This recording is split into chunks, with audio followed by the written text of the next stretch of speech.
Welcome back, everybody, to another amazing adventures here on the KRR, known as the Kiamichi Railroad. They are heading west. They're leaving Idabel, Oklahoma. They came from Ashdown with a fresh train going back to be refilled and then recrewed for the next shift.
More live action here on the KRR, known as the Kiamichi Railroad, owned by the Genesee in Wyoming. Here comes my friends. They're just coming through Garvin, Oklahoma, heading to them.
Kiamichi Freddy. And they are also driving Layla, and they got Blake. Blake and Layla, they're driving them on their way to Valiant to meet up with the local, and then mix the local with the Midway train back to Hugo, so that they don't have to have two trains at the exact same time on the same track. So everyone, I hope y'all like this video. Share, subscribe if you haven't already on my YouTube channel, and support me. Whoop whoop. Already.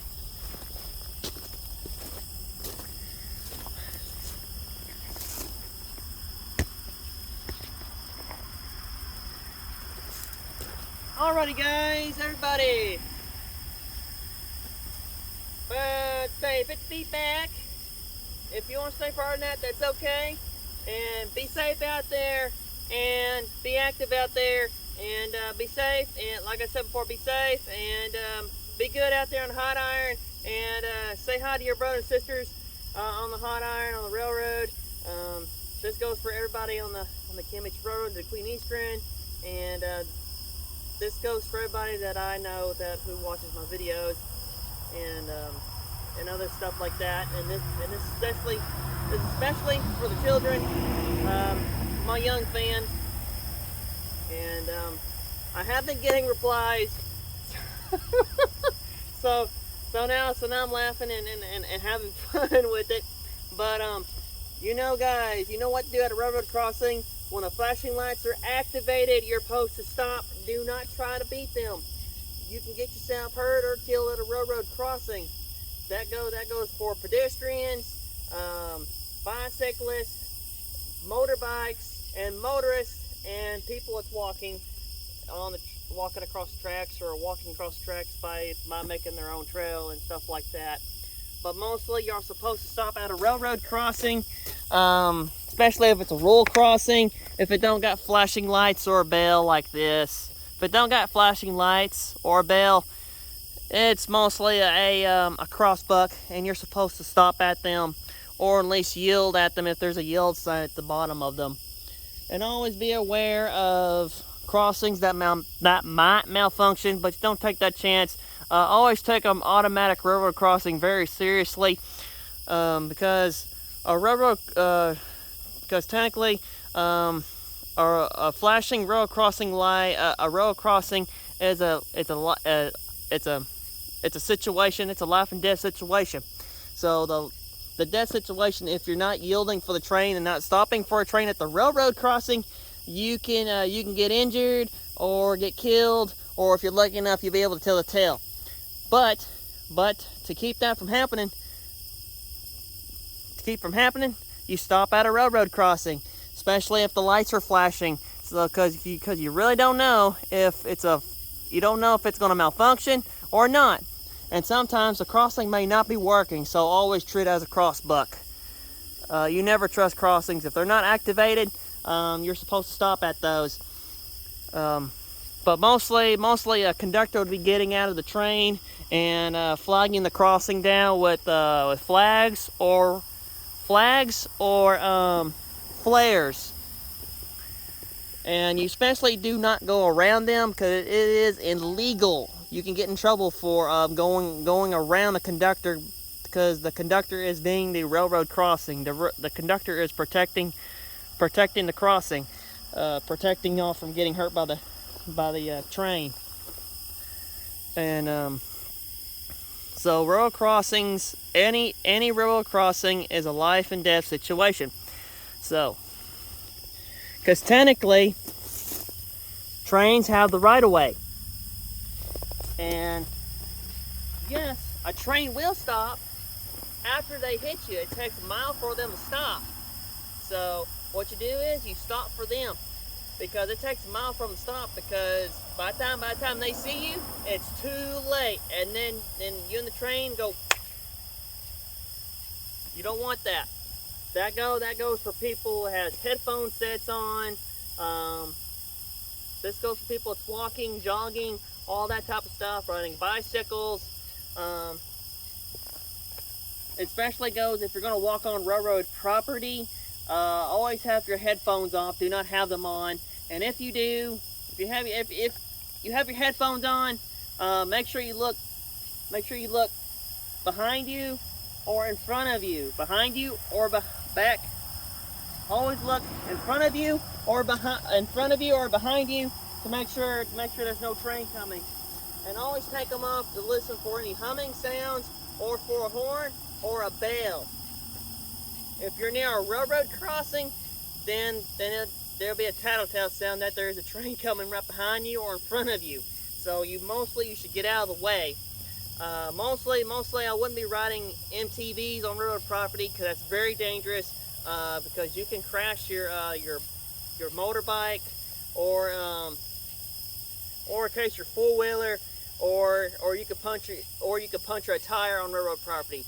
And technically it's not a very good idea for anybody to be riding their NTVs on railroad property, because if there was a train coming, there's no way for the conductor, the engineer or the conductor can stop the train very quickly. There's no way they could, because when the impact happens, it's over for the person that was on the deal. And the only way to escape that is to jump off the motorbike or a four-wheeler. You let the train take it.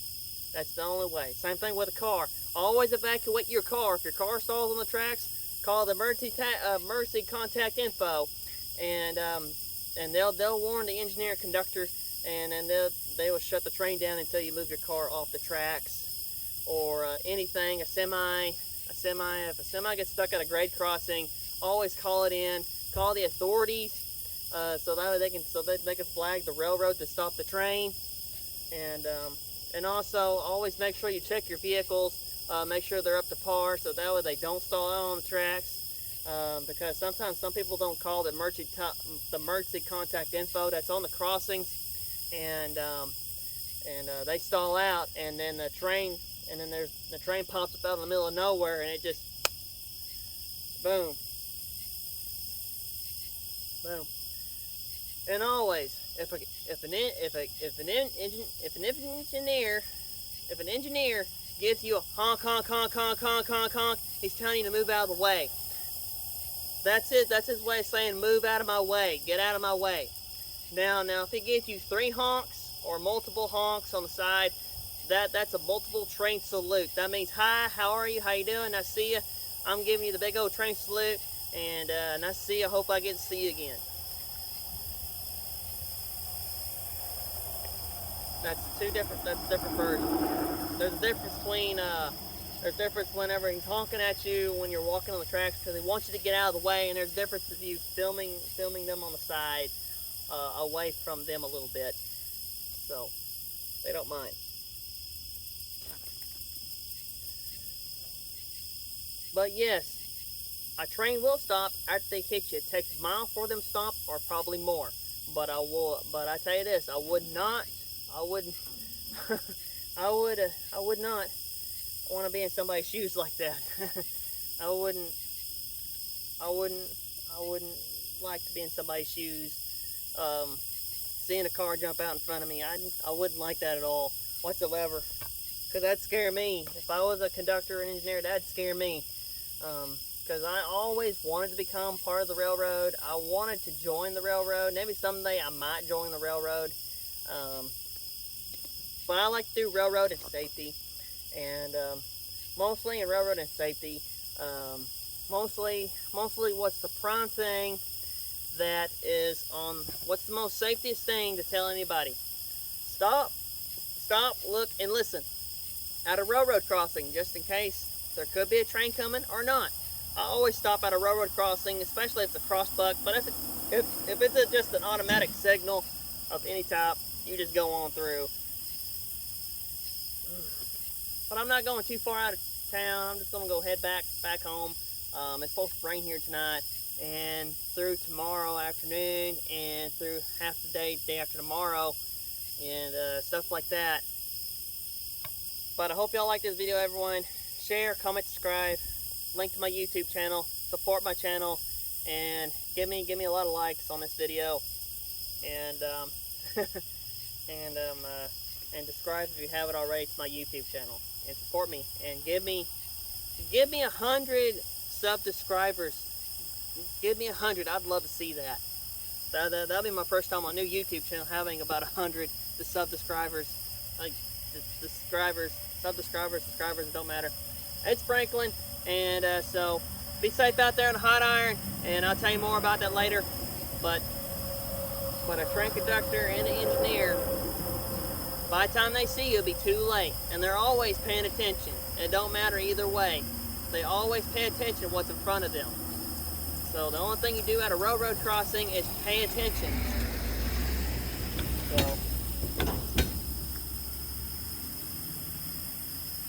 So pay attention at a railroad crossing and be safe. And listen to what I'm telling you is actually pretty true.